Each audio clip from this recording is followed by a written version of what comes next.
Voice of ഗുരുവിന്റെ ഒരു പുതിയ എപ്പിസോഡിലേക്ക് എല്ലാവർക്കും സ്നേഹസ്വാഗതം. ഞാൻ ഉഷാ വിജയരാഘവൻ.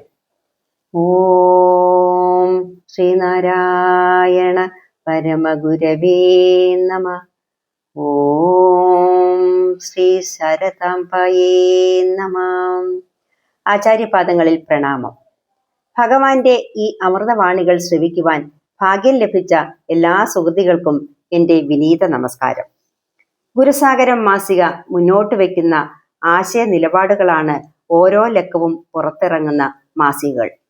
ശ്രീനാരായണ ഗുരുദർശനത്തിലൂടെ ലോകത്തെ സത്യസന്ധമായി നോക്കിക്കാണുന്ന വീക്ഷണങ്ങളാണ് അതിൽ വിഷയീഭവിക്കുന്നത്.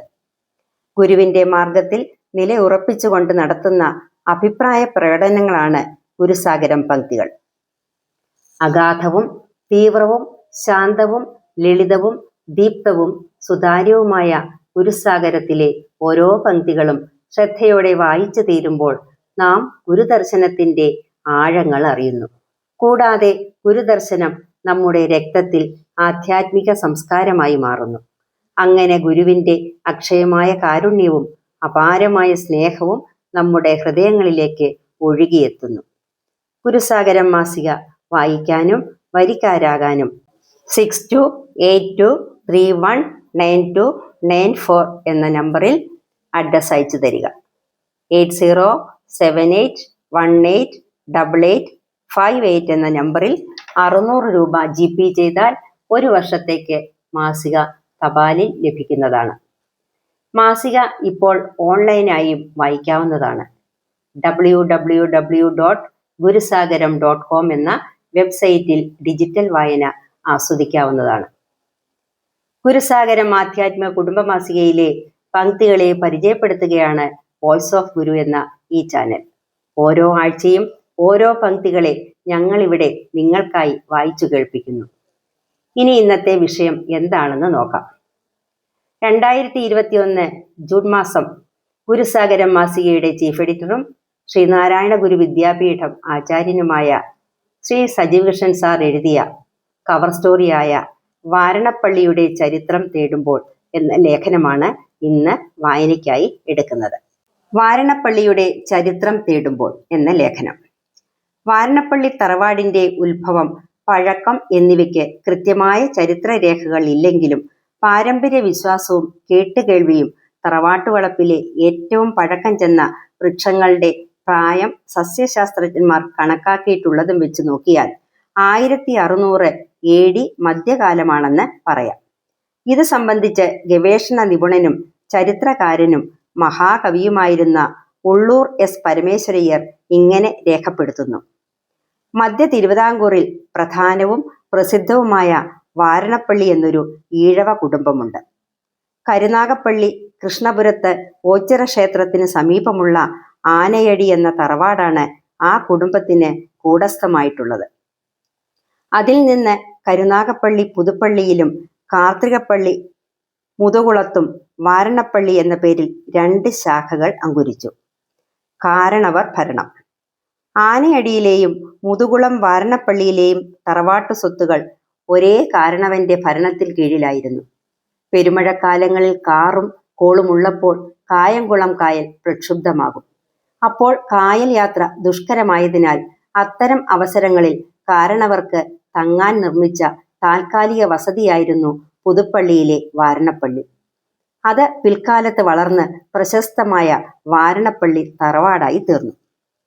ലോകനാഥ പണിക്കർ. വാരണപ്പള്ളിയിലെ അറിയപ്പെടുന്ന പൂർവികരിൽ ഏറ്റവും ഉന്നതനായിരുന്നു ലോകനാഥ പണിക്കർ.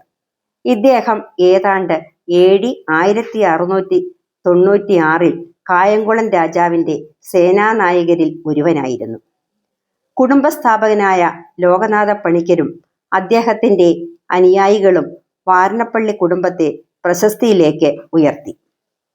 ആദ്യത്തെ സൈന്യാധിപൻ. ലോകനാഥ പണിക്കർക്ക് മുമ്പ് 17ാം നൂറ്റാണ്ടിന്റെ ആദ്യകാലത്ത് ജീവിച്ചിരുന്ന ഒരു കാരണവരായിരുന്നു കായംകുളം രാജാവിന്റെ വാരണപ്പള്ളി തറവാട്ടിൽ നിന്നുള്ള ആദ്യ സൈന്യാധിപൻ. ഈ പണിക്കരുടെ പേര് രേഖപ്പെടുത്തിയിട്ടില്ല. ഇദ്ദേഹം വാൾപ്പയറ്റിൽ അനിതര സാധാരണമായ ആയോധനാ പാടവം പുലർത്തിയിരുന്നു. പണിക്കരുടെ ഉയരത്തിന്റെ അത്ര തന്നെ നീളമുള്ള ഒരു വാൾ അദ്ദേഹം എപ്പോഴും കൊണ്ടു നടന്നിരുന്നു. ആ വാൾ ഉപയോഗിച്ച് അദ്ദേഹം നടത്തിയിരുന്ന അഭ്യാസങ്ങൾ നാട്ടിൽ പ്രസിദ്ധമായിരുന്നു. പാരമ്പര്യമായി പാരണപ്പള്ളി തറവാട് കാരണവന്മാർ കായംകുളം രാജാവിന്റെ പടത്തലവന്മാരായി തുടർന്നു. പ്രധാന ക്ഷേത്രത്തിന്റെ തെക്ക് കിഴക്കേ കോണിൽ കുടുംബ കൂടസ്ഥനായ ലോകനാഥ പണിക്കരുടെ സമാധിസ്ഥാനം കാണാം. വേണാടിന്റെ ആക്രമണം 1731 മുതൽ 1746 വരെ 4 പ്രാവശ്യം വേണാട് രാജാവ് മാർത്താണ്ഡവർമ്മ കായംകുളത്തെ ആക്രമിച്ചു. ഈ കാലഘട്ടത്തിൽ കായംകുളം സൈന്യത്തിന്റെ ഒരു ദളത്തിന്റെ സൈന്യാധിപൻ വാരണപ്പള്ളി കാരണവരായിരുന്ന പടവെട്ടും പത്തിനാഥ പണിക്കരായിരുന്നു. ആദ്യത്തെ 3 യുദ്ധങ്ങളിലും കായംകുളം സൈന്യത്തിന് വേണാട് സൈന്യത്തെ തിരിച്ചോടിക്കാൻ കഴിഞ്ഞു. 1746 4ാമത്തെ തവണ പൂർവാധികം ശക്തിയോടെ വേണാട് സൈന്യം കായംകുളത്തിനു മേൽ ആഞ്ഞടിച്ചു. ആ യുദ്ധത്തിൽ കായംകുളം സൈന്യം തോറ്റു പിന്മാറി. രാജാവ് രഹസ്യമായി നാടുവിട്ടു. കായംകുളം രാജാവിന്റെ അനുയായികളെ വേണാട് സൈന്യം തിരഞ്ഞുപിടിച്ച് വധിച്ചു. ഇതിൽ തീർത്തും ദുഃഖിതനായി തീർന്ന പത്തിനാഥ പണിക്കർ തടവിൽ പിടിക്കപ്പെടാതെ മൃതിയെ സ്വയം വരിക്കാൻ തീരുമാനിച്ചു. കുടുംബക്ഷേത്രത്തിന് തൊട്ടു പടിഞ്ഞാറ് വശം വടക്കുമാറി ഒരു കുന്തം കുത്തി നിർത്തി അതിന്മേൽ പണിക്കർ മേലായം ചാടി വീണ് മൃത്യുദേവതയെ വരിച്ചു. അദ്ദേഹത്തെ മരിച്ചു വീണ സ്ഥലത്ത് തന്നെ കുടിയിരുത്തി പിൻതലമുറ പൂജിക്കുന്നു. 5 നാഴി അരിയുടെ ഒരു അടയും അല്പം കറുപ്പുമാണ് ആ കുടീരത്തിലെ നിവേദ്യം. ഈ അടയ്ക്ക് വലിയ വട എന്ന് പറയുന്നു. ചരിത്രം പിന്നാക്കം പോകുന്നു. തിരുവിതാംകൂർ മുഴുവൻ പടയോട്ടം നടത്തി പിടിച്ചടക്കിയ മാർത്താണ്ഡവർമ്മ മഹാരാജാവ് 1720 ജനുവരി 3 താൻ വെട്ടിപ്പിടിച്ച രാജ്യം ശ്രീ പത്മനാഭസ്വാമിക്ക് തൃപ്പടിദാനം നൽകി. അസാധാരണ ബുദ്ധിശക്തിയും യുദ്ധതന്ത്രവും കൈമുതലായി ഉണ്ടായിരുന്ന മഹാരാജാവിന് രാജ്യത്ത് ബ്രാഹ്മണർക്കുണ്ടായിരുന്ന സ്വാധീനം നന്നായി ബോധ്യമുണ്ടായിരുന്നു. അദ്ദേഹം രാജഭരണമേറ്റപ്പോൾ രാജസ്ഥാനം തുലോം ദുർബലമായിരുന്നു. എങ്ങും അരക്ഷിതാവസ്ഥ നടമാടി.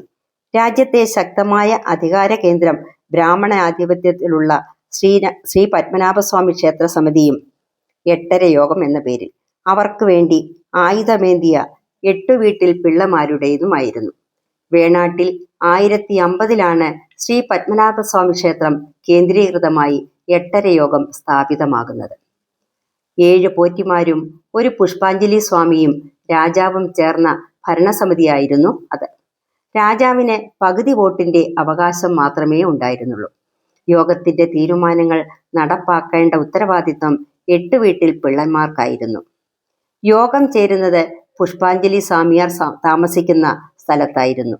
കേന്ദ്രീകൃത ഭരണം സ്ഥാപിക്കുന്നതിന് വേണ്ടി രാജാവിന് 8 വീട്ടിൽ പിള്ളമാരെ അമർച്ച ചെയ്യേണ്ടി വന്നു.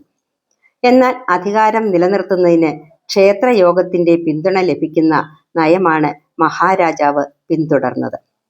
തൃപ്പടിദാനം നടന്ന വർഷം തന്നെ മുറജപത്തിനും തുടക്കം കുറിച്ചു. പകരം ക്ഷത്രിയനല്ലായിരുന്ന രാജാവിനെ ബ്രാഹ്മണർ ഹിരണ്യഗർഭത്തിലൂടെ ക്ഷത്രിയനാക്കി തീർത്തു. എന്നാൽ ബ്രാഹ്മണ പ്രീണന നയം അവർണ ജനങ്ങളെ പ്രതികൂലമായി ബാധിച്ചു. ബ്രാഹ്മണാധിപത്യം ഒരു തുടർക്കഥ. AD 5ാം ശതകം മുതൽ കേരളത്തിലേക്കുള്ള ബ്രാഹ്മണ കുടിയേറ്റം ആരംഭിച്ചിരുന്നെങ്കിലും അവർ ആധിപത്യം സ്ഥാപിക്കുന്നത് AD 10ാം ശതകത്തിലാണ്. കാവേരി പട്ടണത്തിൽ നിന്ന് ആരംഭിച്ച അവരുടെ കുടിയേറ്റത്തിന് ചോള രാജാക്കന്മാരുടെ പിൻബലമുണ്ടായിരുന്നു. AD 15ാം നൂറ്റാണ്ടോടെ കേരളം പൂർണ്ണമായും ബ്രാഹ്മണ അധീനതയിലായി. ഇവിടെ അവർ ആര്യക്ഷേത്രങ്ങൾ സ്ഥാപിച്ച് നിയന്ത്രിച്ചു. അവർക്ക് രക്ഷകരായി ആയുധമേന്തിയ നായന്മാരെ സൃഷ്ടിച്ചു. ആയുധമേന്തിയ നായർ ബ്രാഹ്മണർക്കെതിരെ തിരിയാതിരിക്കാൻ ബ്രാഹ്മണർ നായർ സ്ത്രീകളുമായി സംബന്ധത്തിൽ ഏർപ്പെടുകയുണ്ടായി. ചാതുർവർണ്ണത്തിൽ അവർക്ക് ശുദ്രസ്ഥാനം നൽകുകയും ചെയ്തു. പുതിയ ഭൂ ഉടമ സമ്പ്രദായം. ചോള അധിനിവേശ കാലത്ത് കർഷകർ വ്യാപകമായി കൊള്ളയടിക്കപ്പെട്ടു.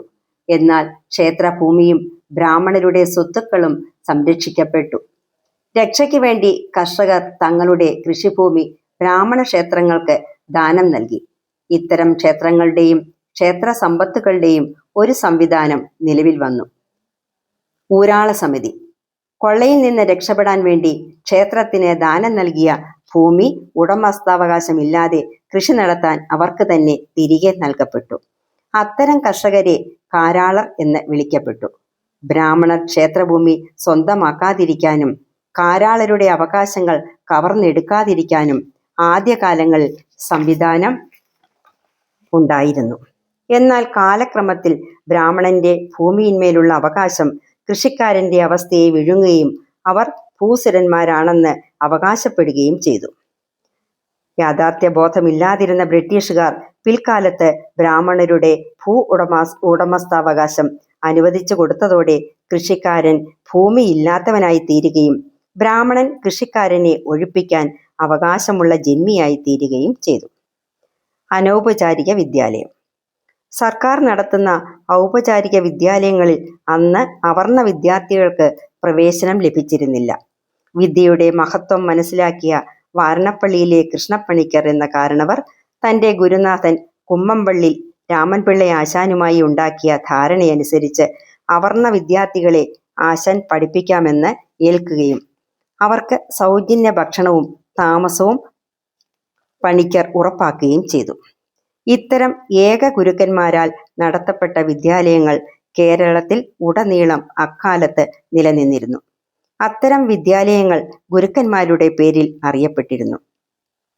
കേരളത്തിൻ്റെ വടക്ക് തലശ്ശേരിയിൽ MK ഗുരുക്കളുടെ വിദ്യാലയം തുടങ്ങി തെക്ക് പേട്ടയിൽ രാമൻപിള്ളയാശാന്റെ വിദ്യാലയം വരെയുള്ളവ ഈ പരമ്പരയിൽപ്പെടുന്നു. ഈ ആശാന്മാരിൽ ശിഷ്യസമ്പത്തിലും പാണ്ഡിത്യത്തിലും പ്രമാണിയായിരുന്നു കുമ്മമ്പള്ളി രാമൻപിള്ള ആശാൻ. അവർണരുടെ വിദ്യാഭ്യാസം. മനയം മനക്കൽ തറവാടും വാരണപ്പള്ളി തറവാടും തമ്മിൽ പാരമ്പര്യമായി സൗഹൃദ ബന്ധം നിലനിന്നിരുന്നു. കൂടാതെ രാമൻപിള്ള ആശാന്റെ പ്രഥമ ശിഷ്യൻ പത്മനാഭപിള്ളയും കൃഷ്ണപ്പണിക്കരും സതീർത്ഥ്യന്മാരും സുഹൃത്തുക്കളുമായിരുന്നു. അയിത്തം നിലനിന്ന അക്കാലത്ത് കൃഷ്ണപ്പണിക്കർ തൻ്റെ സുഹൃത്ത് പത്മനാഭപിള്ളയോടും ഗുരുനാഥൻ രാമൻപിള്ള ആശാനോടും കൂടി ആലോചിച്ച് അയിത്തക്കാരുടെ കുട്ടികൾക്ക് വിദ്യാഭ്യാസം നൽകുന്നതിനുള്ള ഒരു പദ്ധതി നടപ്പിൽ വരുത്തി. അത്തരം വിദ്യാർത്ഥികൾക്ക് സൗജന്യ ഭക്ഷണവും താമസ സൗകര്യവും നൽകാൻ കൃഷ്ണപ്പണിക്കർ തീരുമാനിച്ചു. അന്ന് അയിത്തക്കാരുടെ കുട്ടികളെ പഠിപ്പിക്കുന്നതിനുള്ള സൗകര്യങ്ങൾ തുലോം വിരളമായിരുന്നു. എറിഞ്ഞടിയുടെ അപമാനവും വേദനയും സഹിച്ചുകൊണ്ട് അത്ര മെച്ചമൊന്നും അവകാശപ്പെടാനില്ലാത്ത ആ വിധ പള്ളിക്കൂടങ്ങളിൽ ചെന്ന് പഠിക്കാമെന്ന് വെച്ചാലും അവിടങ്ങളിൽ താമസിക്കാനും മറ്റുമുള്ള സൗകര്യങ്ങൾ ഉണ്ടായിരുന്നില്ല. ഈ സ്ഥിതിക്ക് ഒരു പരിഹാരമായിരുന്നു കൃഷ്ണപ്പണിക്കരുടെ പദ്ധതി. പഠിക്കാൻ വരുന്ന എല്ലാ കുട്ടികളെയും പഠിപ്പിക്കാമെന്ന് രാമൻപിള്ള ആശാന്റെ തീരുമാനം കൂടിയായപ്പോൾ കൃഷ്ണപ്പണിക്കരുടെ പദ്ധതി സജീവമായി. ആശാന്റെ വിദ്യാലയത്തിൽ ഒരു കാലത്ത് 100-ലേറെ കുട്ടികൾ പഠിച്ചു പോന്നിരുന്നു. ഇവരിൽ എല്ലാ ജാതികളിലും പെട്ട കുട്ടികൾ ഉണ്ടായിരുന്നു. ഈഴവ വിദ്യാർത്ഥികൾ ഇവരിൽ 60ഓളം വരുമായിരുന്നു. കലോപാസന. വാരണപ്പള്ളി തറവാട്ടിലെ കുഞ്ഞു പണിക്കർ കേരളത്തിലെ ആട്ടപ്പാട്ടുകാരുടെ ഇടയിൽ വിശ്രുതനായിരുന്നു. വാരണപ്പള്ളി പത്മനാഭ പണിക്കരും കഥകളി നടൻ എന്ന നിലയിലും ആട്ടപ്പാട്ടുകാരൻ എന്ന നിലയിലും പ്രശസ്ത കലാകാരനായിരുന്നു. കറുത്തച്ഛൻ എന്നറിയപ്പെട്ടിരുന്ന കൃഷ്ണപ്പണിക്കരുടെ നിർദ്ദേശാനുസരണം വാരണപ്പള്ളി കഥകളി യോഗത്തിനു വേണ്ടി വെളുത്തേരി കേശവൻ വൈദ്യർ സുന്ദോപസുന്ദ യുദ്ധം എന്ന കഥ രചിച്ചു. അതുപോലെ പെരുന്നെല്ലി കൃഷ്ണൻ വൈദ്യരുടെ കുകുതന്തു വിജയം, മൂലൂർ പത്മനാഭ പണിക്കരുടെ കൃഷ്ണാർജുന വിജയം, വാരണപ്പള്ളി കുഞ്ഞു പണിക്കരുടെ നിവാത കവച കാലകേയവധം, ഈ കഥകളും വാരണപ്പള്ളി കഥകളി യോഗത്തിനു വേണ്ടി രചിക്കപ്പെട്ടതാണ്. ജ്യോതിഷ് കൂടിയായിരുന്ന രാമൻപിള്ള ആശാൻ തൻ്റെ മരണം 1087 വൃശ്ചികത്തിൽ നടക്കുമെന്ന് പ്രവചിച്ചു. ആ വർഷം തുലാം മാസത്തിൽ തൻ്റെ ശിഷ്യനെ കാണണമെന്ന് ആശാൻ ആഗ്രഹിച്ചു. ശിഷ്യന് നൽകുവാൻ വേണ്ടി വിളവായ ഒരു പടറ്റിക്കുല മുറിപ്പിച്ച് ചാക്കിൽ കെട്ടി പഴുപ്പിക്കാൻ വെച്ചു.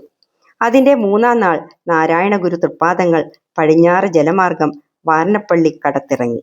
ആദ്യം വന്ന വഴിയെ പുതുപ്പള്ളിയിൽ പ്രവേശിച്ചു. ആശാനെ സന്ദർശിക്കുവാനെത്തിയ ശിഷ്യൻ തനിക്ക് വേണ്ടി വെച്ചിരിക്കുന്ന പഴം കൊണ്ടുവരുവാൻ ആവശ്യപ്പെട്ടു. പച്ചക്കായ് 3 ദിവസം കൊണ്ട് പഴുക്കില്ലെന്ന് അറിയാവുന്ന അനന്തരവൻ ചാക്കഴിച്ചപ്പോൾ എല്ലാ കായ്കളും പഴുത്ത് ചാക്കിൽ ഇറുന്ന് വീണ് കിടക്കുന്നതായി കണ്ടു. പഴങ്ങളിൽ ഒന്നെടുത്തിട്ട് ഗുരു തൃപ്പാദങ്ങൾ ആശാനോട് ഇങ്ങനെ പറഞ്ഞു, കണ്ടില്ലേ, ഇത് നമ്മുടെ അവസാന കൂടിക്കാഴ്ചയാണ്. വാരണപ്പള്ളിയിലെ ഗുരുമന്ദിരം. വാരണപ്പള്ളി ക്ഷേത്രമതിൽക്കെട്ടിനുള്ളിൽ 1946 മെയ് 15 കുമ്പോലിൻ തങ്കപ്പണിക്കർ ഗുരുമന്ദിരം പണികഴിപ്പിച്ചു. ഇതിന്റെ സ്ഥാനത്ത് പണ്ടൊരു പനിനീർ ചെമ്പകമരം നിന്നിരുന്നു. അതിന്റെ ശീതളഛായയിൽ നാണുസ്വാമികൾ ധ്യാനനിരതനായി കഴിഞ്ഞിട്ടുണ്ട്. ഇവിടെ ഗുരുമന്ദിരത്തിൽ കണ്ണാടിയും ഗുരുതൃപ്പാദങ്ങളുടെ എണ്ണഛായാ ചിത്രവും പ്രതിഷ്ഠിച്ചിരിക്കുന്നു. ഗുരു നട്ടുവളർത്തിയ വരിക്കപ്ലാവ്. വാരണപ്പള്ളി തറവാട് ബംഗ്ലാവിന്റെ മുൻവശത്ത് കെട്ടിടത്തോട് ചേർന്ന് നൂറ്റാണ്ട് പഴക്കമുള്ള ഒരു വരിക്കപ്ലാവ് നിൽക്കുന്നു. നാരായണ ഗുരു വിദ്യാർത്ഥിയായിരുന്ന കാലത്ത് ഗുരു നട്ട് വെള്ളം കോരി വളർത്തിയതാണ് ഈ വരിക്കപ്ലാവ്. വാരണപ്പള്ളി തറവാട്ടിൽ നിന്ന് ആരെങ്കിലും ഗുരുദർശനത്തിന് ശിവഗിരിയിൽ എത്തിയാൽ നമ്മുടെ പ്ലാവ് എങ്ങനെ നിൽക്കുന്നു എന്ന് പ്ലാവിനെക്കുറിച്ച് ഗുരു അന്വേഷിച്ചിരുന്നു. ഈ പ്ലാവിലെ ഒരു ചക്ക എല്ലാ കൊല്ലവും ഗുരുവിന് ശിവഗിരിയിൽ എത്തിച്ചു കൊടുത്തിരുന്നു. എന്നാൽ നാരായണ ഗുരു സമാധിയായ ശേഷം ഇന്നുവരെയും ആ പ്ലാവിൽ ഒരു കള്ളക്കള പോലും ഉണ്ടായിട്ടില്ല. ഇതോടെ കവർ സ്റ്റോറി പൂർണ്ണമാകുന്നു. ഇത് നിങ്ങൾക്ക് ഇഷ്ടമായി എന്ന് കരുതുന്നു. തുടർന്നും ഞങ്ങളെ സപ്പോർട്ട് ചെയ്യുക. ലൈക്ക് ചെയ്യാനും ഷെയർ ചെയ്യാനും സബ്സ്ക്രൈബ് ചെയ്യാനും മറക്കരുത്. പുതിയ വിഷയങ്ങളുമായി അടുത്ത ആഴ്ച വീണ്ടും കാണാം. നമസ്തേ.